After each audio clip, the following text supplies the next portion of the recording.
Hi, welcome to Sneak and Show Gaming. I'm Paddy Robinson. I'm here with Sam Loy. We're going to do a bunch of standard matches today.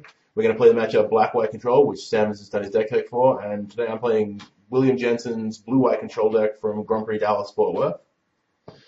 Huey came second in this event with this deck, and if you're familiar with Standard at all at the moment, you're aware that Blue-White's kind of pillar of the format, and this deck doesn't really deviate from the norm too much. In fact, it's pretty much become the industry standard. So I'll go through the card choices relatively quickly. We've got the standard package of 4 Supreme Verdicts, 4 Sphinx's Revelation, 4 Detention Spheres, 4 Azorius Charm, along with 4 Divination. The counter suite has 4 Dissolve and 2 Syncopates, and then we have 3 Jace Architect of Thought, and as win conditions we're running with an Elspeth Sun's Champion and Elixir of Immortality. There's 2 Quickens and a Ratchet Bomb to kind of like supplement the main deck. Quicken gives you some nice Supreme Verdict kind of interaction, while also cycling when you don't need it. You don't need it for sorcery interaction. And Ratchet Bomb is just a generic catch-all, playing the 5th Wrath of God or Pack Rat Insurance and that sort of stuff. Main deck's relatively straightforward. I think there's a lot of 4-obs in it, and that's kind of a product of Thoughtseize-based format, I believe. When you're having your hand stripped apart strategically by Thoughtseize, it's good to have lots and lots of redundancy, so you have 4-obs of all your best spells, along with cards like Divination, which let you kind of refuel and come back from having critical spells taken away by just getting ahead on mass and volume of cards. The mana base is pretty basic in the sense that we have 16 basic lands. I really like basic lands. They come into play untapped. They don't deal any damage to me. They always tap the mana I want them to, and I just have a really good time playing basic lands. It's a good incentive to be 2 colors in this format. If you play Esper, the 3-color variant of this, you often find yourself having hands where you don't play anything on turn 4 because your lands come into play tapped, and basic lands really help you get over that. Casting your verdicts on time, playing planeswalkers on time, having mana to cast counter spells, divination and interspells, all that sort of stuff. Along with that, we have 4 Hallowed Fountains, which I think you'd all expect, and 4 Azorius Guildgate because we haven't got Blue-White Scryland yet. I think it's coming in Born to Gods though, is that right? Yeah, soon. Yeah, very soon. Last card to talk about in the main deck is this 2-of Mutavault. Mutavault's one of my favorite cards in the format. It's a nice versatile card for attacking planeswalkers out of control decks while also being a mana source, which is this deck is hungry for. This is really good Jace insurance. In the blue-white mirrors, they can't play Jace and tick it down if you have Mutavault in play because you just get to kill it for free, which creates some interesting kind of tension where they don't get to use that Jace to get ahead on cards. I think Mutavault's really important. That's the main deck kind of covered. It's the industry standard. You should, if you're considering playing big standard tournaments, you should get familiar with this list because it's everywhere and it's very good. I think I haven't played very much with it. As moving on to the sideboard, we have a suite of counter spells to improve the mirror. Can you see my hand? You can see my hand, right? Yeah, cool. All right. Yeah, we have a suite of extra counter spells to enhance our control matchup, along with Jace Memory of Death, which also comes in that instance. We have 3 copies of Last Breath, which has become a kind of versatile removal spell of the format, killing Nightveil Spectre, Pack Rats, Master of Waves, Mutavaults. Yeah, just anything you've got a problem with, really. Exactly. Kills Ash Zealots if you need to. It's very flexible and unlike surprisingly flexible for how restricted the card is. Yeah, the card looks really restricted, but it happens to kill a lot of the big players in the game today. To flesh out the sideboard, we have these 3 lifelink creatures, this lifelink creature package. Originally, Huey played 3 Flintslayer Paladin, but we kind of moved into an Archangel of Foom because it's kind of good against mono blue as well. But these are really helpful against aggressive red decks and the likes. The lifelink is obviously very relevant, and to have a board presence is actually quite very important in those sort of matchups. So you can just get onto the board and slow the game down, make them have to commit more to the board, get better value of your Supreme Verdicts. Complementing that, we have this Blind Obedience, which is good against haste creatures, Mistcut Hydra, Stormbreath Dragon, etc., and also just for incremental advantage. We have a Ratchet Bomb, which complements our other Ratchet Bomb in the main deck, and again, this Jace Memory Adept, which is good for mono black and other control matchups. 15th card is Pithing Needle. Who knows what that card does? Anyway, I think that kind of covers everything except for Pithing Needle, which no one can ever cover. Yeah. Any other thoughts, Sam? No, that's pretty much it. That's pretty much it? Cool. Yeah. Anyway, I hope you enjoy this video, and cool. See you guys later. All right. Hi, I'm Sam, and I'm here with Sneak and Show Games and Paddy Robinson. And we're doing a playtest video today, and I want to show you the black-white control deck that I'll be playing. Alright, so what we've got here is we've got what's about a bit of a change on the mono-black control deck, which has been fairly dominant in this standard season.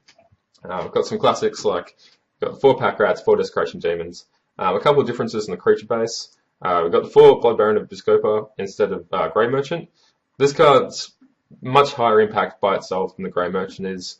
Obviously, you don't get any crazy drain games where you just get to kill someone immediately with a Grey Merchant activation or whatever, but this card's very hard to remove, just very powerful in the format.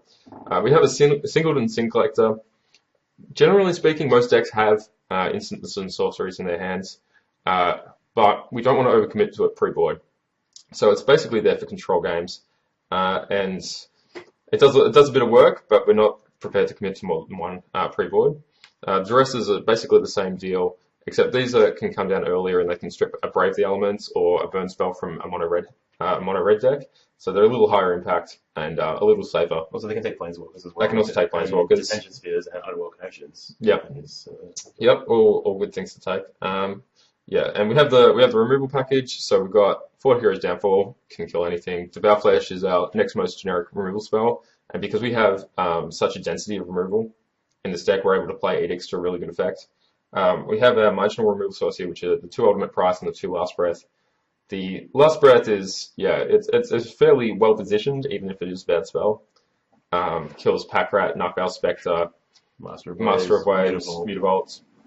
Ultimate Price is, similarly restrictive. It doesn't kill everything in the format, but it kills the stuff that the Last Breath don't, basically. It also kills Pack Rat. Kills Pack Rat as well. Everything kills Pack Rat. Everything wants to kill Pack Rat. Yeah. It's a pretty bad guy, which is why we're playing bad man. Exactly. Alright, and we've got the 4 Thought Seizers. Pretty standard. It's Thought Seize. Card's good. You're going to play as many as you can Best normally. card in the format. Yeah, possibly the best card in the format. Thought Seize and Mutavault are sort of in a fight for that right now, but we'll just play all 8 and we'll be happy with that. Yeah. We've got a bit of a change from what most decks have. Most decks are playing 4 Underworld Connections. We're playing 4 Read the Bones.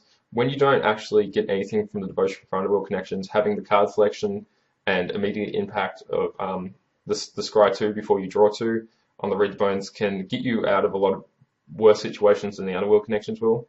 You obviously don't develop the long game advantage you do with the Underworld Connections, but the Read the Bones can draw you into your threats immediately, take advantage when you're ahead, or pull you out when you're behind.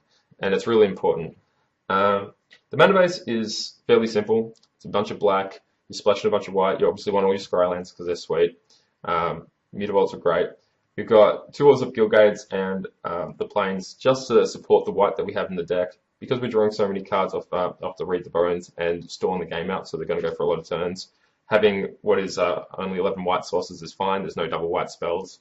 There's 5. There's only 5 white mana symbols in the main deck. 7 actually with the last one. But yeah. So yeah.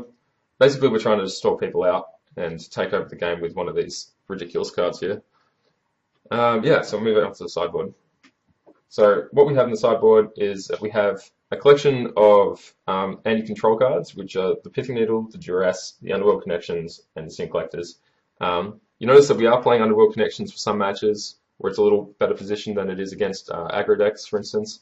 Yeah, the card's pretty nuts, but basically there's some games where all you want is more cards, and that's what they're for. For anti-aggro, we have 3 Freak's Cure, which is possibly the best anti-aggro card in the format.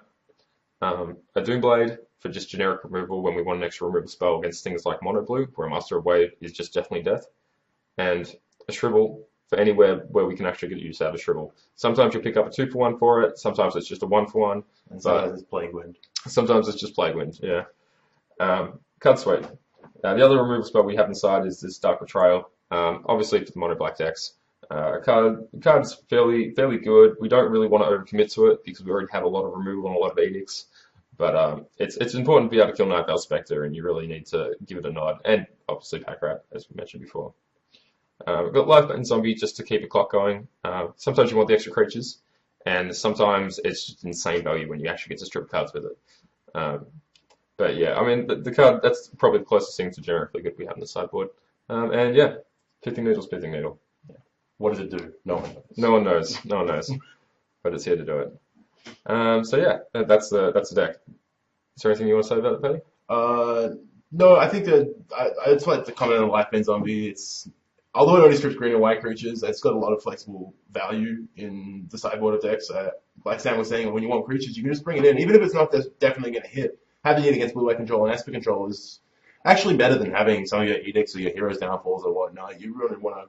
You can play it on 3 and just have a clock, find out what's up in their hand, see what's going on. It attacks past Elspeth tokens to threaten Elspeth. I really like it as a flexible card in a lot of matchups. Yeah, I definitely agree with that. I mean, it's enough like Vendilion Clique that I'm never Yeah, not it's got a little bit of Vendelian. the card's pretty sweet. I respect it. It's also insane. You can even bring it in against the Black-White Mirror because if you take the Blood Baron, it's really good. It's probably one of the most insane cards you can take in the format. It's that or a Polychronos or something like that. Polychronos or something, yeah. Yeah, alright, so we're going to go to some games now. Thanks, guys.